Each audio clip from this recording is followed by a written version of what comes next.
So when the school shut down and went to remote learning, we were really fascinated by how quickly our kids adjusted to e-learning and how hard of a time the teachers seemed to have with just the basic tools and systems, and then how to translate their curriculum to a digital format. But the thing that really jumped at me was my wife and I were having conversations with our kids every day saying, hey, what are you doing? Why are you guys playing video games? Or why are you want to go outside and play? It's midway through the day. And they're like, well, we're already done our work. And we were like, that can't be right. And so we double checked their assignments and their tests and where they're at. And it was like, no, they got all their work done in a couple hours. And then it really made Teresa and I question, why does it take them 8 hours a day at school if the school is teaching them the same content and administering the same number of tests, and they're able to get through it in a few hours? That was June 2020, and Diane and I were broadcasting during the height of the pandemic, and we were hoping that parents would realize that schools could be rethought dramatically, including by helping people realize that what we tend to think of as, quote, the academics, could be done in much, much less time than the 6+ hours that kids spend in traditional schools. 5 years later, and thanks to a startup school network, Alpha School, the 2-hour message finally seems to be spreading like wildfire. So with that as prelude, Diane, first, it is great to see you as always. It's good to see you too, Michael. I'm a little disoriented by us changing up our normal intro, but in a good way. Change is always good. That take from season 1 is honestly priceless. It's taken us a bit longer than we had hoped, but we do seem to be getting some momentum towards some of the big opportunities that we saw in education back then and still are hopeful for now. Yeah, no, I think that's right. And I'm glad you're accommodating my whims on changing the format up on you today. But I am particularly excited because we have on our show today Mackenzie Price. She's, of course, one of the co-founders of Alpha School. And Mackenzie's been on my Future of Education podcast and Substack before. And we actually both have Substacks named The Future of Education. We independently named them. So we're vibing already. But Mackenzie, it's great to see you again. Welcome. Well, thanks for having me. And, it's so interesting that you tell that story about the way, education was done during COVID. And we were pretty lucky because we'd started Alpha School back in 2014. So when the pandemic hit, it happened to be during spring break. So the kids who hadn't brought their laptops home came and picked them up at school. And we really had a very smooth rest of the school year because the kids already were doing their learning on the computers. And then we just said, afternoons, we'll call it, do whatever you want at home. But what's interesting is a couple years ago, or in 2022, when we really launched our learning platform with the advent of generative AI, we realized, okay, we can actually scale this. We can go beyond just, a local school that's doing a reasonable job of educating kids, and we can scale it bigger. And we were originally talking about the idea of 2x learning. You can learn twice as much. You can learn twice as much. And even our own families were like, we don't care. Like, why does my kid need to learn twice as much? It's not a big deal. And we'd have parent conferences where we'd be saying, hey, if your son, hits his goals, he can be learning twice as much. And they didn't care. And then we had this unlock idea of, let's call it 2-hour learning, and say, hey, if your son hits his goals, he can be out of here in 2 hours and freed up to go do the rest of the things, that he wants to do during the day. And suddenly the parents are like, Johnny, come on, get with it. Let's hit our goals. And it was that mind shift of, let's get your academics done in 2 hours. And as a side note, you'll learn twice as much, but let's do that 2 hours. And then one of the code names we actually had for our learning platform was Time Back. And we went through a whole process in the last year trying to make sure, what's our new name going to be? What are we going to call this? And ultimately, we landed back on exactly what it is that we're giving kids, which is time back to go do all these other exciting, interesting things during the rest of the day, because it doesn't take all day to educate kids. You can not just do academics, but crush academics in a much shorter period of time when you've got this personalized mastery-based tutoring. Well, and I think you're speaking to, there's many reasons why Alpha has done what many education startups struggle with, which is jumping into the mainstream narrative and that sense of giving kids back their most precious resource, time, is clearly part of it. AI is another part of it. And that's where we want to dig in with you today, just given the focus of the podcast that we've had here. But let me perhaps frame it this way. We now have two school founders on this show, you and Diane, who have each created models that at one level, I think, look awfully similar in certain respects. If you mix in, say, rocket ship education or something like that, which was founded in 2006 and is an elementary school model, we can take that and Summit Public Schools that Diane founded in rocket ship and say, hey, a lot of the structures that Alpha Schools has at one level, like a relatively limited block of time on learning academics and content in ways that are personalized for the learners, large blocks of time for projects, a big focus on skill development and habits of success or life skills, like growth mindset, agency, and so forth. Those are things that were present in models like that. But then we come to at least one big difference, which is, yes, Alpha was originally designed, as you said, right, before the mainstream use of AI, just like Summit and Rocket Ship were. But Alpha is now aggressively developing AI-powered dashboards, AI-powered learning applications, AI-powered knowledge, interest, working memory graphs for students.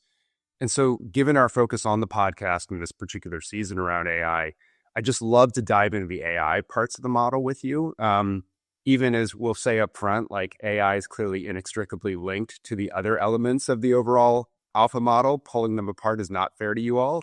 But just given that we've heard so many podcasts with you about Alpha, and we suspect most of our particular listeners have as well, I think digging into that AI question in particular, and this is maybe the framing we can bring to it, which is, what does AI allow us to do today that was not possible in the best of the personalized models from a decade or two earlier? Yeah, I think that's a great way to frame it because, artificial intelligence in the learning science world now is what I believe is like the microscope to biology. It is the tool that is finally enabling us to integrate all of these learning science principles that have been known for many, many years can result in kids learning 2, 5, 10 times faster. It just was never possible to incorporate obviously in a teacher in front of the classroom model, but even more importantly, even in an individualized adaptive app type setting. And so to give context to that, when we first started our school back in 2014, we knew that we could use apps. So we were using things like Dreambox and Khan Academy and Freckle and Grammarly and eGump, a lot of the apps that were kind of out there. The difference was it was still hard to manage the way that kids worked through the apps. And so one of the things we found is that, there's a lot of what we call anti-patterns that kids will do when they're using apps. It could be things like topic shopping. They jump in and say, hey, I'm going to go to, I'm a fourth grader, but I'm going to try some fifth grade material just because it's kind of interesting. Oops, it got hard. I'm going to back out of that. I'm going to go jump into some third grade material, or I'm going to kind of mess around on this, or even more, just not engaging with the apps. You could have everything from a kid not even sitting in front of his computer or picking his nose or, just rushing through the explanation and not reading it. And that's where a lot of the big difference is. One thing to kind of just be clear about, we do not use a chat bot in our education platform. Chatbots in education are cheat bots. And it was interesting. I actually had a big event last week in Austin. The National Governors Association came and, toured, and we were learning all about our schools. And I made that comment, we do not use chatbots. They're cheat bots. 90% of kids are going to use them to cheat. And a couple hours later, there was another vendor who's basically built a chat bot for education that was like, well, I put him in a little bit of an uncomfortable situation, but I think that's really important to know. And one of the things I really don't want to see in our education system is we slap a GPT on every kid's computer and suddenly say we're an AI first classroom, right? And I was actually talking to a Stanford professor a few weeks ago who said, here's the problem that we're seeing. Educators are using, chat GPT to create lesson plans, and do these things. Kids are using ChatGPTs to write their stuff. professors or teachers are using ChatGPTs to grade it. And so basically the AI is just talking to each other, right? And we've taken the human out of it. And that is totally not what we're doing. So there's kind of two features that I can go into around how we're using AI in our model. Yeah, let's take this piece by piece, Mackenzie. That will be that context is super helpful. Let's start in the morning block where you've already gone a little bit with some of the apps and whatnot. You all roughly have about 3 hours where students are doing sort of 2 hours of head down learning, that quote academics. My language for that is content knowledge, so forgive me if I slip up and use different lingo. As I understand it, and as you were just sharing, you're using these apps or adaptive learning products, and you named several for us there. But there are some places where you are using apps that, as we understand it, you've built for yourself. And this tracks with my Summit experience. Our first choice was always to buy quality products. Second choice was to partner with startups or companies that wanted to work with power users. And last choice was to build our own when it didn't exist. So love to unpack, where is it that you've determined there wasn't something good enough and that you have literally built your own application and are using it right now? And are those AI native applications? So, we've definitely had a number of years to test out a lot of different apps, see what worked well, what didn't work, where there are gaps. And what I would say is we've curated over this period of time which apps are best for which grade levels and which subjects. Not all apps are created equal. But to kind of start at the very beginning, where we're using AI, we are using AI to be able to assess what a student knows and what they don't know. So any student who comes into our alpha school to start takes an NWEA MAP assessment. We also do MAP assessments 3 times a year for all students, and that's how we're measuring growth. But what we do is we take the information that comes through that assessment as well as some other initial assessments that we're able to do with students.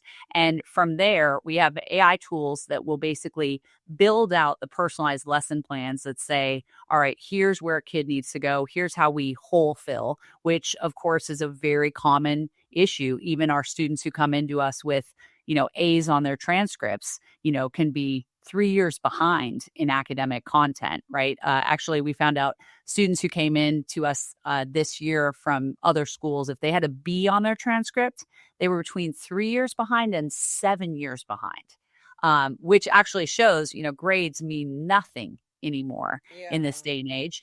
So we take the assessment and we have an AI tool that basically builds that out. So what does that look like? And that's a tool you all have built internally. Is that time back? That's a tool that we've built out. Tool? We have built that tool out, and that is using though standardized third-party assessments like maps. Yeah, right? the results, that and you're ingesting the results them on that. and Exactly. So they them. build that. Okay. So the experience for a student sits down in the morning during their core block of academics, and they will log into a dashboard. We have a time back dashboard that a student logs into and says, okay, it's time to do math. Now, some of our classrooms, kids get a choice of what subject they want to take on first. Other of our classrooms, we have a set thing. Okay, we're doing math first, then we do reading.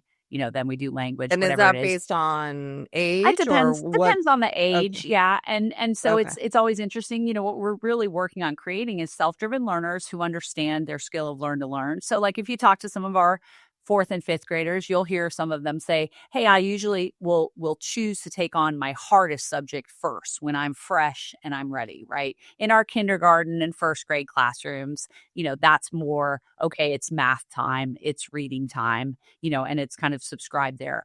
But basically what'll happen is a student will go into the dashboard, click on the subject that they are going to take on. So that's math, as an example. And then the dashboard takes them to the app that has been determined is the one that is right for them and what they're doing. Now, when I say right for them, we also as a school have kind of used certain things. For example, Math Academy is a third-party app that we love. We think Math Academy is amazing. They've been fantastic partners to work with, and it works really great for basically 3rd through high school. We were using another app for our younger students. Earlier this fall, we were using Synthesis, which, that's a sexy app that, parents kind of like because kids are doing interesting things. We were seeing though, like, and I don't know if we're getting the results we want. So we've made changes, to that. But they'll go to the level that they need. So you've got a fifth grader who maybe needs to go back and revisit concepts from third grade. They have to hit this fast math, concept, or they're looking at these fractions, whatever it is. So it takes them to that lesson.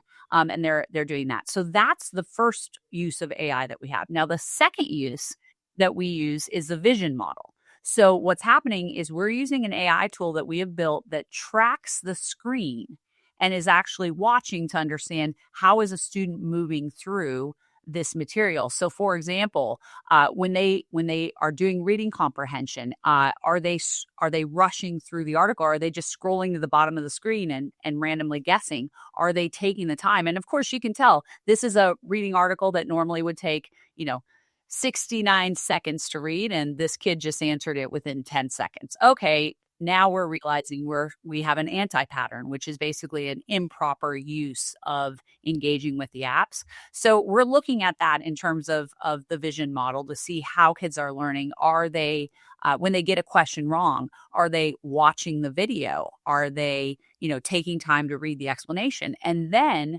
our AI tutor creates coaching for that student. So it'll say, hey, buddy, we're realizing that, you're not reading the explanation when you get a question wrong.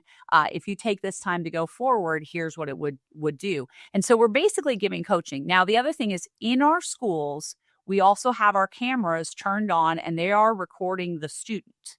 So they're seeing if the computer has been quiet for a minute and a half, is it because the student's not even in front of their computer, or is it because they're goofing around with their buddy next to them? What is it that they're doing? And so it's able to do that. Now, our families have the ability to turn that feature off at home. If their students are using that feature at home, or if they're working at home, they can turn that off. But in our schools, we do require that be turned on.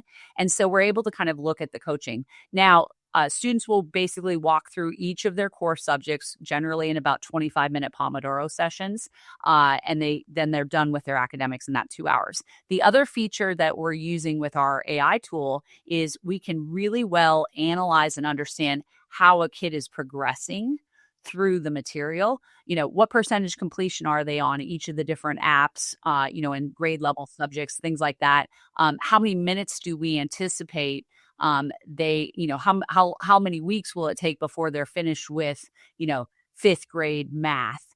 If they put an hour of homework in a night, here's how much shorter that will take.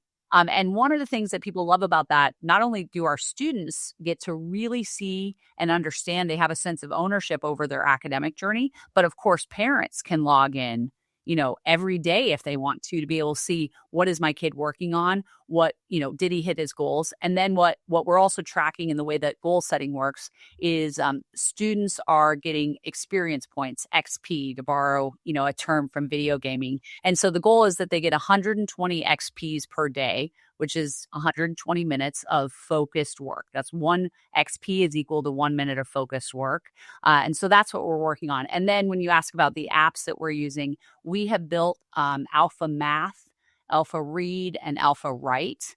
Are some of the apps that we've incorporated into our model. And then we've got some other things that, that we're continuing to roll out. One that's actually available to the public for free is an app that we've built that helps encourage the love of reading, which of course is a difference between learning to read and learning to love to read. And that's called teachtales.com. And you can go to teachtales.com. And basically it's using AI to generate personalized reading material based on a student's interests that then delivers at the appropriate Lexile level for them. Awesome. There was a lot in there. So let's there was a lot. I need to work on more short sound bites. Well, I hope that doesn't get worse. We as all I get have older. things. We all have things we need to work on, right? Let's stick with those 3 apps that you've developed. So Alpha Math, Read, and Write. Are you using those across all of your grade levels? And are they AI? Are they AI native? Are they adaptive? What's going on with those apps? So the Alpha Write is something that we've been really excited about, and we break this down just to have an idea of how the app works. We break this down with the idea of, can you write a grammatically correct sentence? Then building on to paragraphs, then building on to essays and working through. And I will tell you, I mean, we had a lot of students, again, A students from their previous schools that come into Alpha. We had high school students who couldn't write third grade level sentences. Like, it's just crazy how poorly this is going. Yeah, that's one of the questions I think that comes up, is where writing is situated in the model. So it sounds like you've got writing in the morning block as sort of a standalone kind of just expository approach to writing. We do have writing in the morning block. Now, our students are also doing a lot of writing in the afternoon. So, for example, they're writing, talks that they're going to give for TED Talks. They're writing essays. They're writing book reflections that are part of our afternoon block, which is our check chart time. So it is a common fallacy that people have of, oh, these students aren't actually doing a lot of writing. They're absolutely get a lot of writing in, but we're really breaking this down into everything we're kind of thinking about is what actually works when it comes to educating students, and where have we been doing it wrong? And that's where I think it's so exciting to see all these learning science principles that can come up. And, for example, here's another thing that we do during the core block period.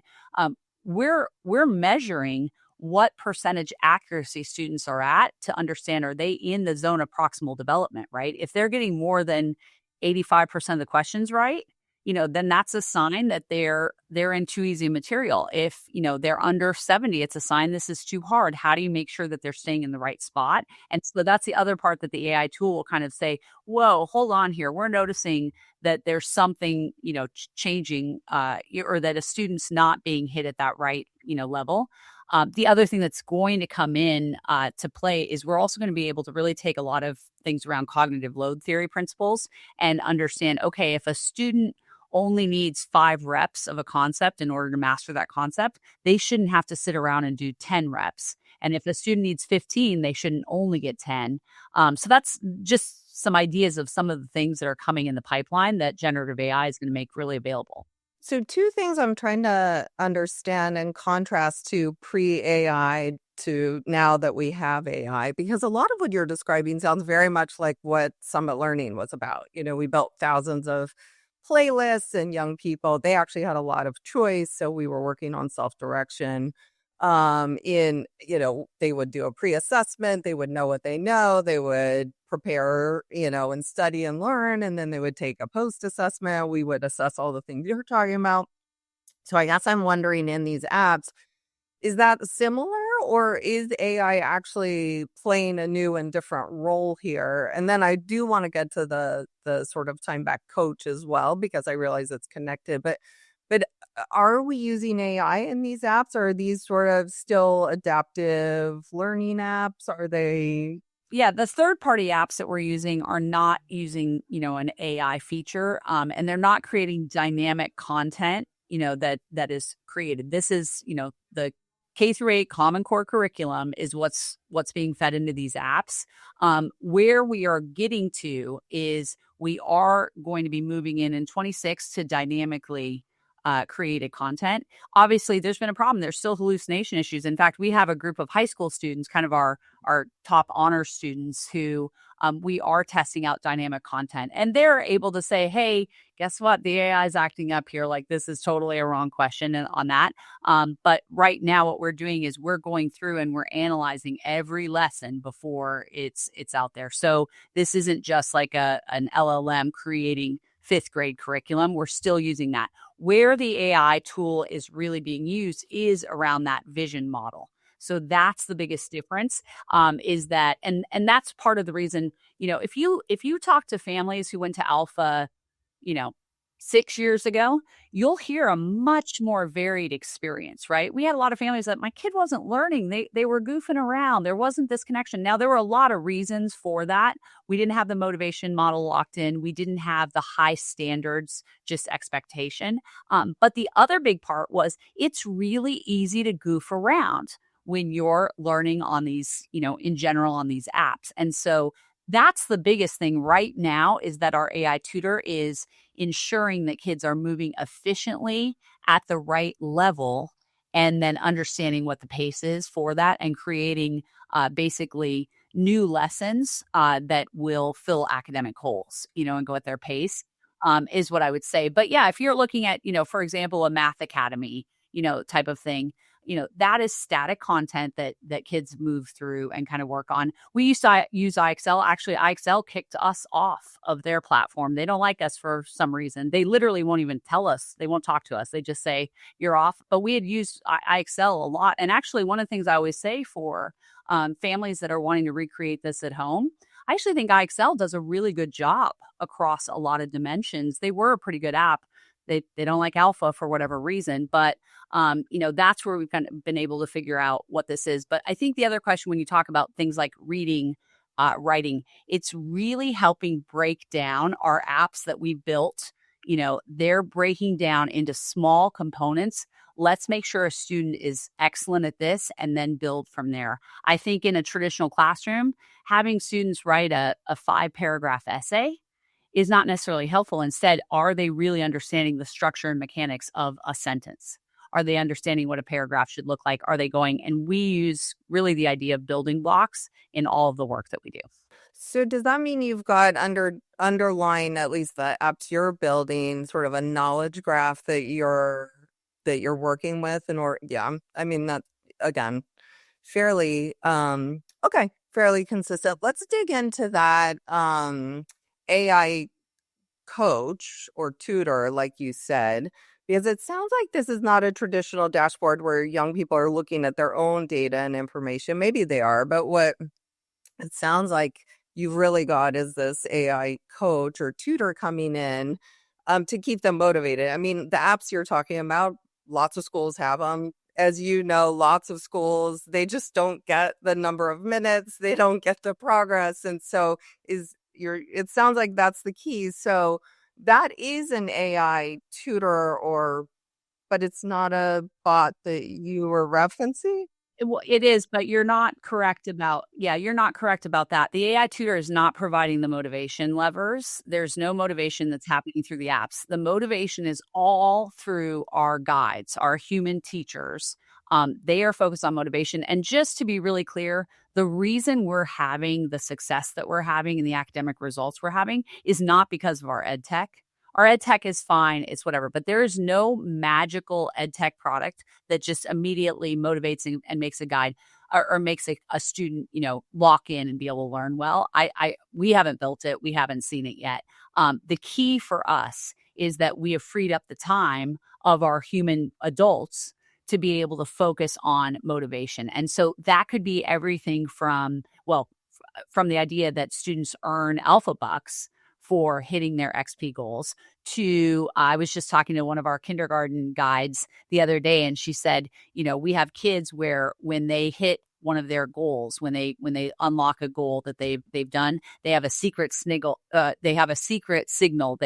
scratch their nose, and that signals, oh, you hit a goal. Let's do a silent dance party, and it'll be a 15-second. The guide is doing the silent dance party, and then they move on to the next thing. It can be individual motivation, models. We had a student who, as a result of hitting her academic goals over a period of 6 weeks, she earned time in a professional recording studio to record an original song that she had, written and was singing. So that's the whole key. And by the way, 90% of what creates a great learner is a motivated student. 10% is having the right level and pace, which is what our ed tech tool does.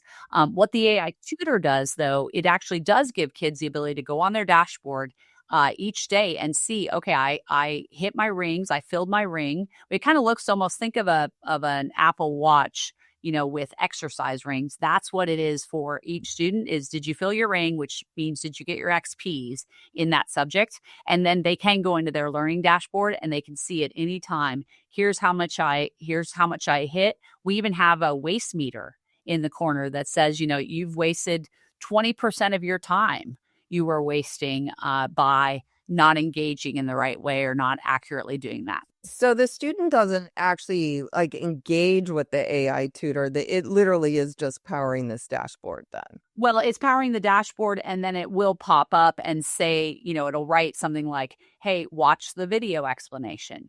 Sometimes it's, It was like a nudge or one something, of the things that, essentially. we'll see is that, we'll often say to students, often the fastest way forward is to slow down and read the explanation. So it does that. But here's what it's not doing.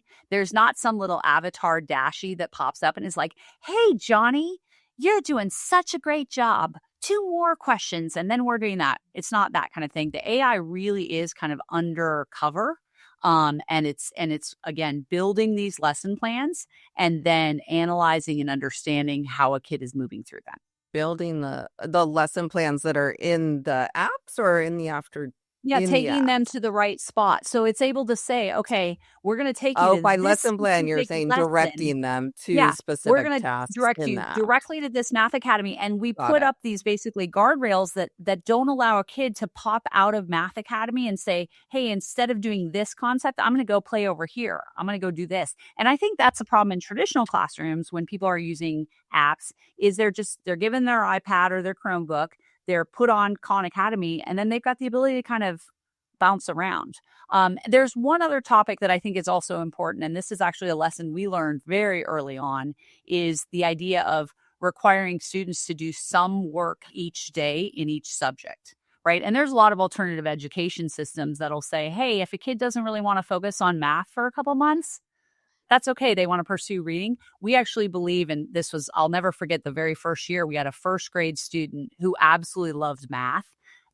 He was at 8th grade level math. And the problem was he needed his guide to read the word problems to him because he couldn't read. And he hadn't read in like months. And that was one of the early unlocks where we realized, okay, we have to require, time in each subject each day that students are accomplishing, which some alternative schools don't do that. Yeah. So it sounds like then the motivation is highly related to this relationship that young people have, which we know is very powerful.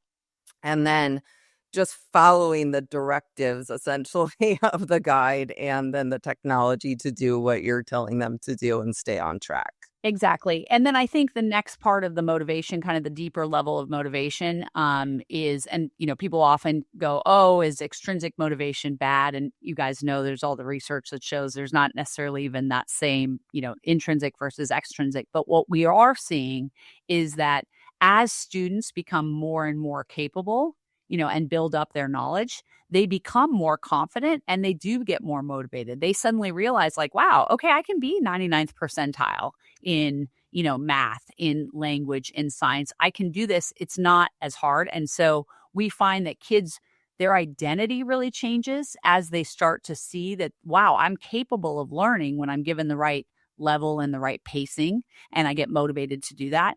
And that is what I think is the really cool unlock that we enjoy seeing when students finally realize this, like, wow, I can do this. Yeah, definitely. You said that one of the benefits of this approach is you freeing up the guide time to really do the more important things. And as I understand it, one of those activities they do is one-to-one meetings with the young people in this morning block. This was one of them, continues to be, I think, the most highly rated element of the Summit model is the mentoring model with the one-to-one check-ins as a part of that. And over the years, we started leveraging technology to enhance those check-ins. I'm curious if you're using AI in any way to support the one-to-one check-ins and what that looks like. Yes, we are. So we actually mic up the guides during those one-to-one check-ins, and then they're using, we take those transcripts and we're running them through for everything from what percentage of the time were you talking compared to the student, right? If you're talking too much, that's a problem. How many questions were you asking, versus stating? What are some of the things that are happening there? We also actually use that technology for some of our students as well. So an example of that, one of our students in Arizona, he struggles with growth mindset, and when he's struggling in his academic work, he's quick to say, I'm dumb, or I can't do this, or whatever. And so we put an AI mic on him, and then he and his guide go through daily and analyze, how are you speaking to yourself? Were you being kind to yourself? And what we found amazingly is that just him knowing he has this lanyard around his neck that's listening helps him remember, hey, speak kindly to myself. I can incorporate these growth mindset strategies. So we're able to do that. We have guides that wear these lanyards throughout the entire day so that they can understand and then get feedback on their coaching. And so, that's a great part of it. We're using AI. Our organization is very much on be AI first in everything we do. How can we always take everything to the next level and build that out? And then, of course, the other aspect of AI, that comes across in our afternoon life skills workshops is kids are learning how to use these tools that are going to help them be successful. So, kids are starting to build out and develop these brain lifts and then build out an LLM. In fact, we actually just had a pretty exciting thing happen last week. One of our students at our high school, she had built up an LLM around safe teen dating advice. And she ran a research study with the University of Texas professor around basically how good was the LLM she built compared to a ChatGPT and suburban moms. And they just submitted to Nature with that research information. So it'll be really exciting in the next couple of months. We'll hear if that gets accepted. And that should be a pretty cool thing. So that's the other part of this is you've got to make sure kids are being equipped to learn how to take advantage of all these new tools that are constantly coming out.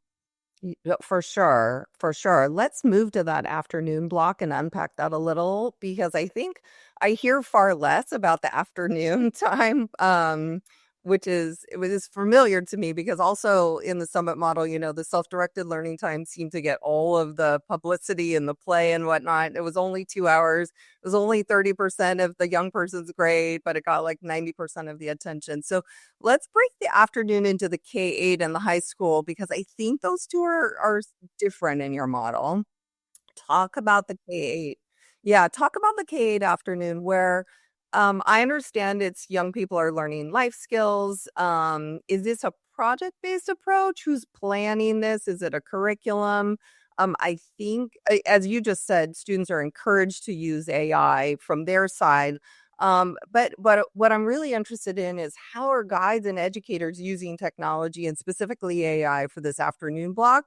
Is the dashboard here? What's going on there?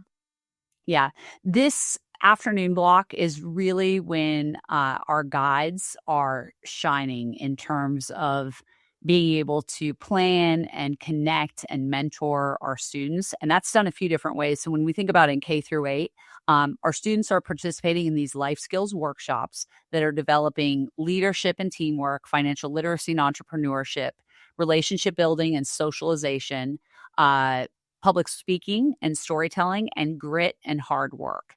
And so every workshop that is created has to be able to pass 2 tests. One is, what is the life skill that is actually being taught, and how are we going to assess at the end of the 6-week period whether that has happened? So for example, we're in the week before the holiday break. We've got test to pass events happening at all of our schools around the country where parents and people from the public can come in and see something that's being done that the kids have been working on and understanding, did they learn this life skill? An example that we often talk about, because I think it really highlights the idea of how do you learn grit?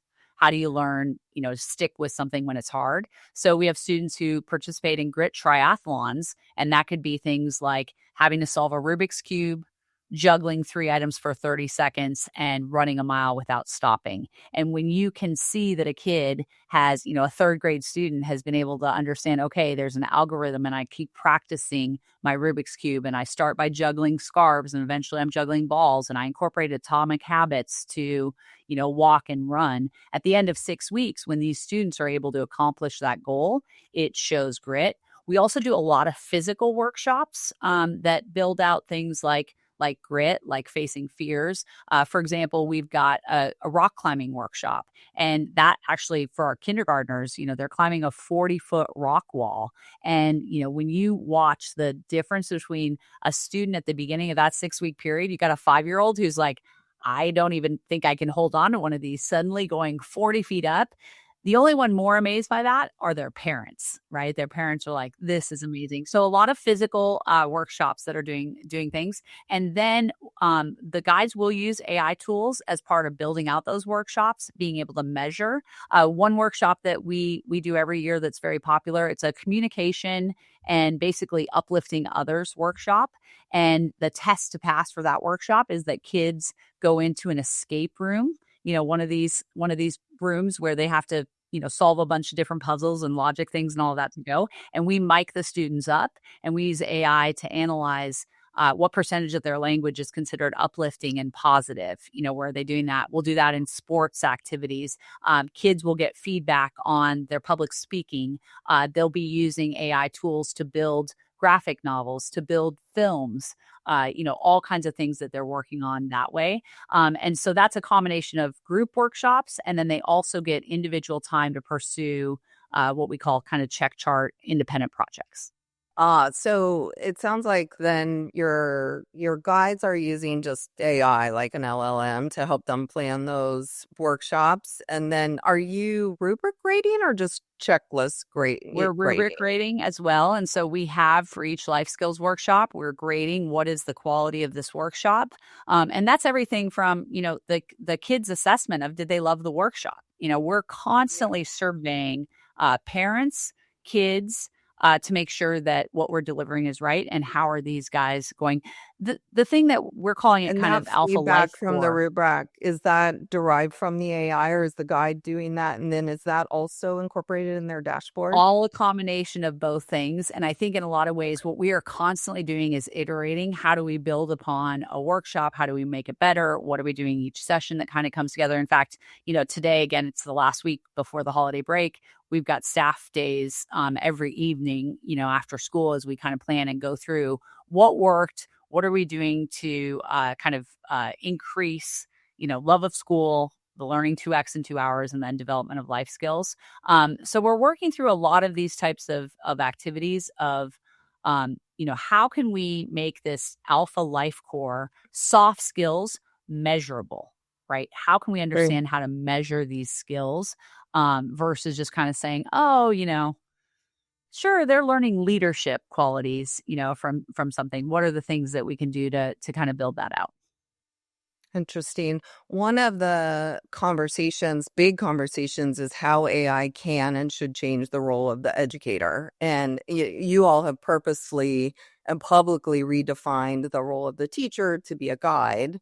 And I've been tracking through this conversation, what I think some of those shifts are in how you think about teacher versus guide and educator, and how AI is enabling that. So let me run this back past by you and see if I got it right. So the guide's not planning any sort of lectures or traditional lessons, and they're not doing any assessment. They're leaving that to the technology. They are doing one-to-one check-ins, and they're getting feedback from sort of AI inputs from their recordings and things like that about how they can improve. So that takes time. We know in a teacher's day, if you're transcripting all of those things, they're going to, or an educator's day. And then they are planning the afternoon workshops. It does sound like they're doing some of the assessment there, and they're certainly, working closely with the students on the motivation piece and engaging directly with them.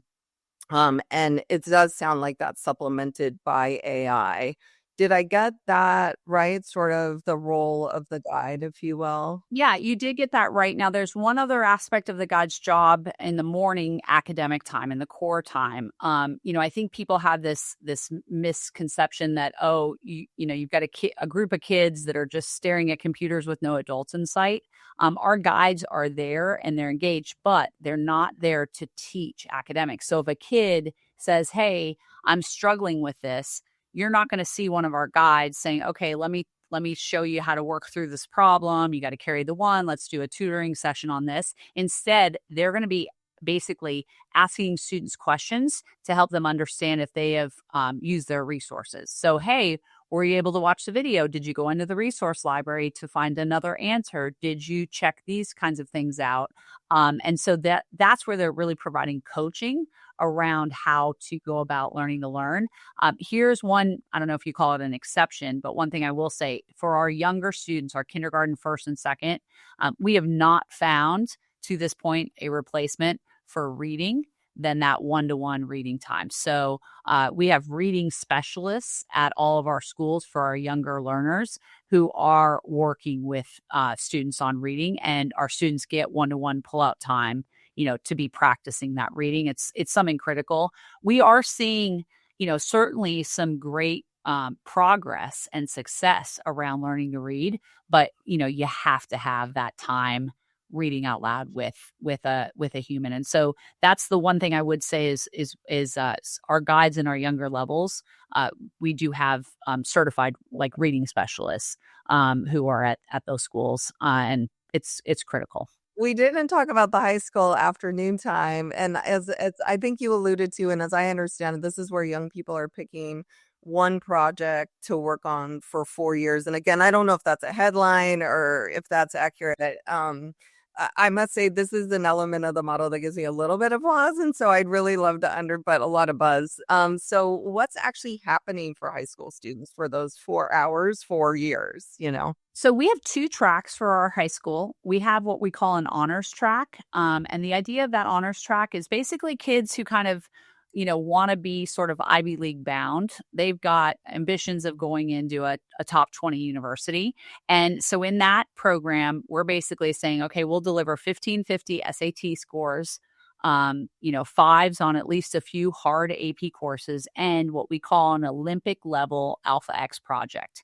This is a project that is as impressive as being an Olympian. What is it? So an example of that, one of our students who just got accepted to Stanford this past week, she's the student who's also submitting her research to Nature. If she's accepted, she'll be the youngest female ever and the only high school student in history, to be able to do that.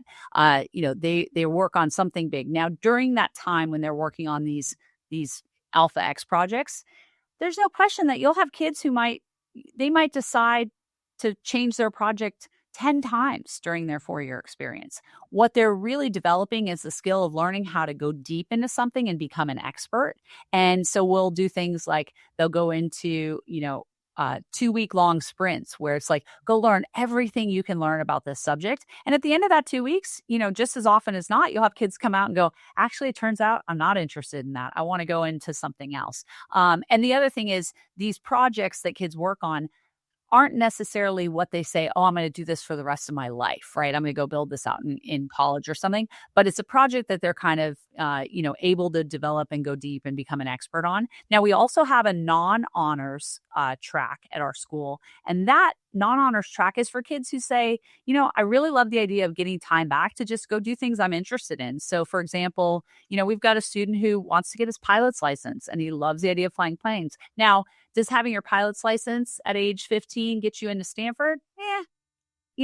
Maybe not, but it gives you time to go develop these things. So a lot of our athletes who want to have time to pursue their sports or whatever. Now, what all of our students do, and that non-honors program basically is 1350 SAT, which is, top 10%, 4s and 5s on APs, and time to go and develop the interests that they have. Honors students are spending about 3 hours a day on their core learning. The non-honors track is about 2 hours of what they're doing. Kids are still taking AP courses.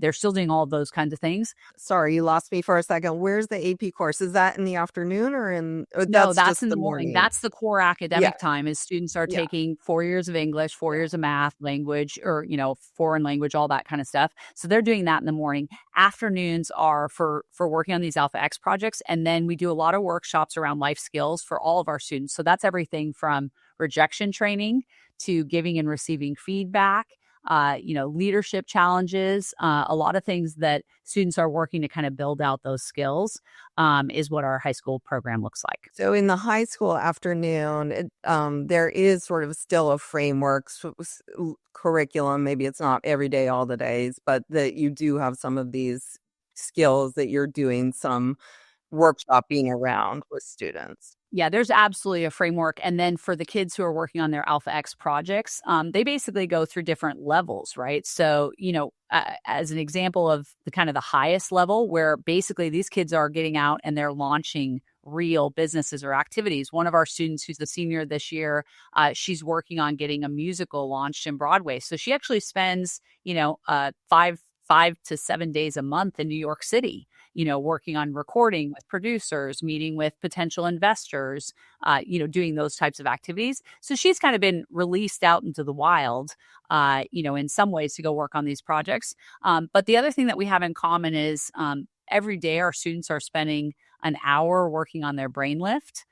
So this idea of whatever the interests they have, they're staying current on research, what's going on, and they're using this brain lift to then build out whatever their LLM and GPT is based on this. They also work on things like creating a spiky point of view. So an example of that, we have a student named Alex who is building a plushie doll that is basically a mental health coach. And his spiky point of view that he's built is he believes AI can actually provide better counseling to a teenager than a human counselor. Now, that's a very spiky point of view, right? Especially when you think of all of the dangers on this, but he's built certain things in his system that he believes are making a successful, AI mental health coach.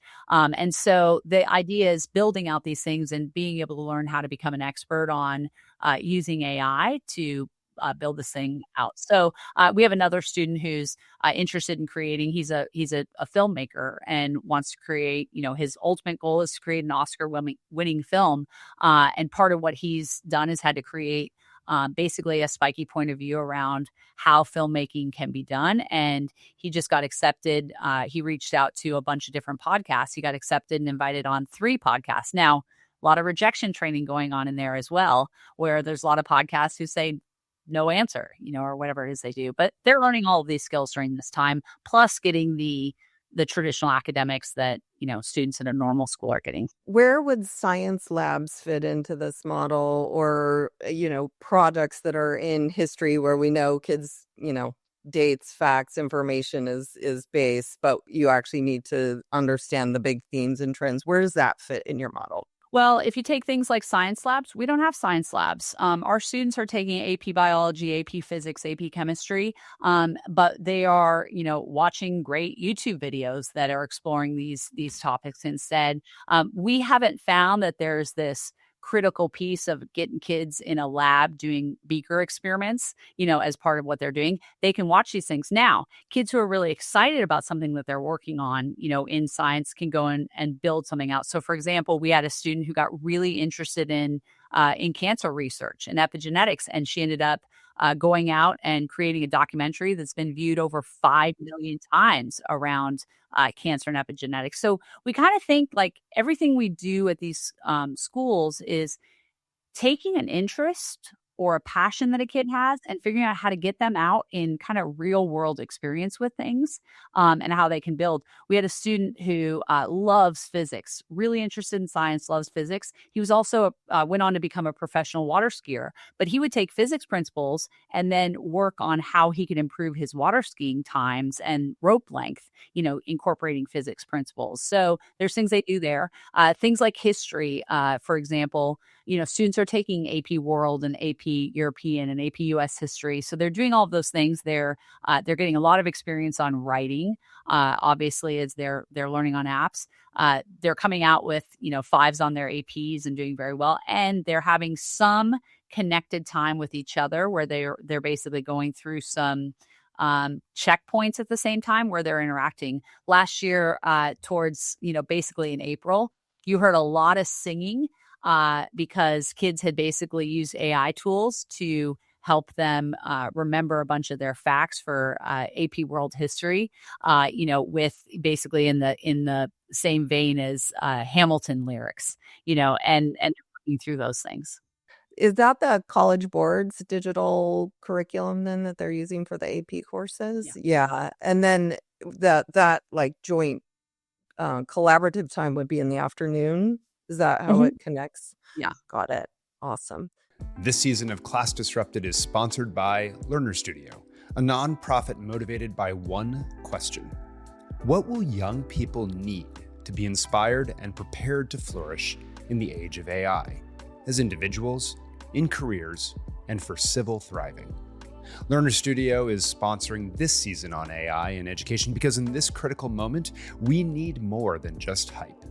We need authentic conversations asking the right questions from a place of real curiosity and learning. You can learn more about Learner Studio's mission and the innovators who inspire them at www.learnerstudio.org. This has been super helpful, Mackenzie. Huge thanks. But before we let you go, we have this segment where we get away from the conversation around education, generally, although not always. Just things we've been reading, watching, listening outside of work if you can, but if not, that's cool too. So we'll let you have the first say at it before Diane shares what's been on her list. Well, I'm sure that I'm going to give you an answer that is not going to be impressive to any of your followers or listeners. I guarantee you most of my answers are unimpressive. So go ahead. My absolute favorite thing to do in the evening when I get time to relax is I love to take a bath. And I have a huge television that is mounted in my bathroom in front of my bathtub. That is like a non-negotiable. My husband and I just moved into an apartment a year ago. And I was like, where is the TV in front of the bathtub going to go? Like, I will not move into an apartment that doesn't have that option. And I got in the bath last night and I was so excited to watch the Taylor Swift Eras documentary. So I am halfway through the first episode on that. My girls and I, and actually my husband too, we totally bond over that. And then actually later in the evening, my daughter's home from college and we're watching this show called All Her Fault. It's like about a kidnapping and it's the gal from Succession. You know, the redhead from Succession? She stars in it and one of the guys from White Lotus season 1. So we like those types of shows. We loved White Lotus, this All Her Fault. I just watched The Beast in Me. So I do sometimes can be known to binge some of these Netflix shows, but I do them in the format of about 35 minutes, which is how long my bathtub water stays hot for. And then I'm out of time. And then you're out. There you go. Well, I'm totally cheating today. I'm gonna share a novel that I'm going to read over the holidays. My favorite living author is Ian McEwan, and he has a newish novel out called What We Can Know. And I'm literally counting down the days to the holidays and to being able to crack this one open and savor it. I'll give you 2 sentences from the New York Times review that make me excited. Quote, it's a piece of late career showmanship. McEwan is 77 from an old master. It gave me so much pleasure. I sometimes felt like laughing. I will report back and you'll have to report back because I was going to say you just quoted the New York Times, which is its own discussion item for later. But yeah, so all right, I'll wrap with mine, which is Mackenzie, to your point, we binge watched 4 seasons with Tina Fey and Steve Carell. It's a Netflix. I hadn't heard of it. It's like an 8 episode first season. There will be a second season based on the cliffhanger at the end. And I would say it's about 3 couples, sort of 50s age group is roughly where they are. And through trials and tribulations that is hysterical, a lot of predictability, and yet still very funny as it went through. So we really enjoyed it, and I think binge watched it in 2 nights, I think. So great. That might be our holiday activity too for sometime. There you go, adding to you. New Year's. Yeah. I love that. I love that. Awesome. Well, Mackenzie, huge thanks. And as always, huge thank you to all of you for listening. Keep coming with your questions, comments, and all the rest. And we'll see you next time on Class Disrupted.